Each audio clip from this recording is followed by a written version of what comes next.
What's up, everyone?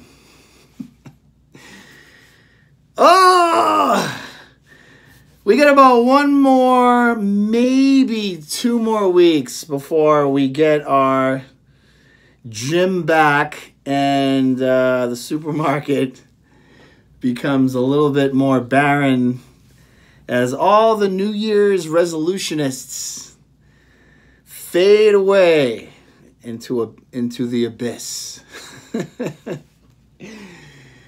With all due respect, they're all trying. We've discussed this before. There's no direction. They head into things with misguided thinking that more is better and all out. I need to they don't understand the way the body works with progressive overload and overtraining and the emphasis on nutrition. They don't understand that. They just go balls to the wall, 1 hour plus cardio a day, zero carbs, or most commonly not eating at all, because most people think that, and please don't get mad at me, but I'm going to put more of the blame, more of the emphasis on the females, thinking that they just won't eat and they'll lose weight. Now, I won't lie, I have several male clients that have that, sadly, that mind frame, but most women think, well, I just won't eat, and they don't understand the effects, the negative effects it has on your body with your thyroid, your adrenals, your hormones, by starving yourself. So, what happens is, a weekend, 2 weeks of feeling like hell, thinking, justifying feeling like hell, of busting their ass in the gym with all the cardio and maybe some weights if they're trying, and eating nothing. They slowly start feeling like ass, and because your body starts saying F you after it realizes, well, what the hell are you doing to me? And then they start second guessing themselves, and 2-3 weeks in, they're like, what the hell am I doing? I'm not. And then, a lot of times the scale goes up because there's stressing their bodies out. Cortisol goes up. That causes water retention. That shuts things down. Sleep starts getting affected. It just starts raising all sorts, high levels of cortisol raise like your blood glucose levels, and that, that's all causing inflammation, and you're literally causing the opposite effect of what you're trying to achieve. So that's that. Now, this week I posted a quote saying time is precious. Man, I couldn't emphasize that enough when I say that when you're younger, you literally, I posted it in the little quote part there, the little state where you can write stuff, but when you're younger, you literally feel like you're unbreakable. You think that no matter what you throw at yourself, no matter what abuse you subject yourself to, nothing's going to happen. And yeah, you may go 20, even 30 years ahead with no symptoms or problems or whatever, which is very rare, and you inevitably will see its wrath. Sadly, it could be on a very serious level, or it could be, a couple of or multiple things wrong, but you will pay, as they say, for your sins later on. Now, over the last span of 3 decades, myself, I've subjected my body to the most craziest, levels of dieting. I've taken myself down to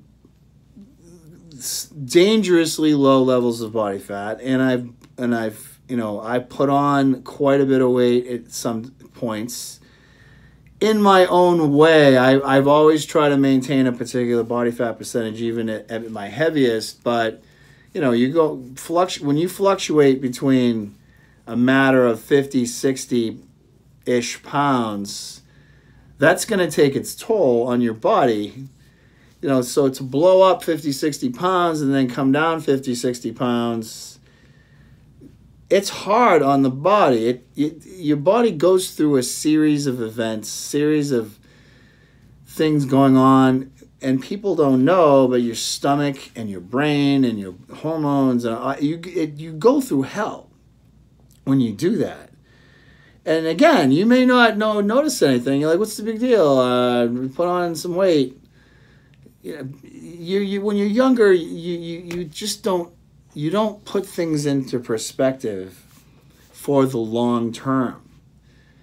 So, you know, recently I've done a lot of research, and not recently, my whole entire life for that matter, but even more so recently, I've been fascinated with Alzheimer's, as I've had a couple of clients lose close family and close to family members of it, and I wanted to learn about it. I wanted to learn what causes it. I have with the mental illness in my family and all, I know that there could be interrelated things, and you got to understand the way things work if you want to fix or prevent or slow down, for that matter, things.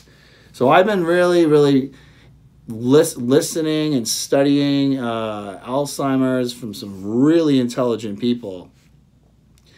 And it's fascinating, and you'd be very surprised to know that if you possess the gene for Alzheimer's, the APOE gene, which a lot of people do, they don't even know, that could manifest itself it could start over the span of 30 years or so, building in your system, and you didn't know, but plaques build up in your brain in response to other inflammation in your body, and you know, terrible dietary practices and lifestyle and all, and the next thing you know, you're in your 50s and you start having issues, and then before you know it, it's too late.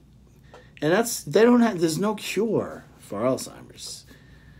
It's becoming more and more prevalent nowadays. Like when I grew up, and I've watched other videos of people saying the same thing.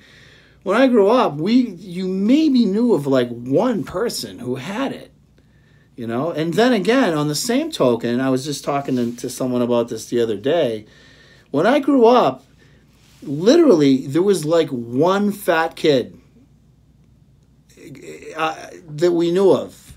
There was no overweight people. There was one, maybe a couple people I knew up until maybe high school. And that was it. You never saw it. Nowadays, it's the majority. And it's sad, and that's contributing to the decline of the health in our country. The obesity rate is 50%. That means 50% of our country is over 30% body fat. That's disturbing.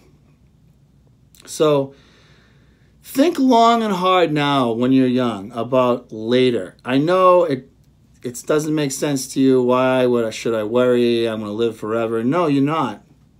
I know of a few people who have died lately before they were 60, and I'm telling you right now, they worked out. They were serious about the way they took care of themselves, and in things they did earlier in life, 20, 30 years ago, caught up with them. I gotta go.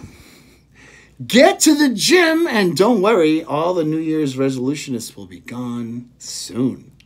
Go crush it!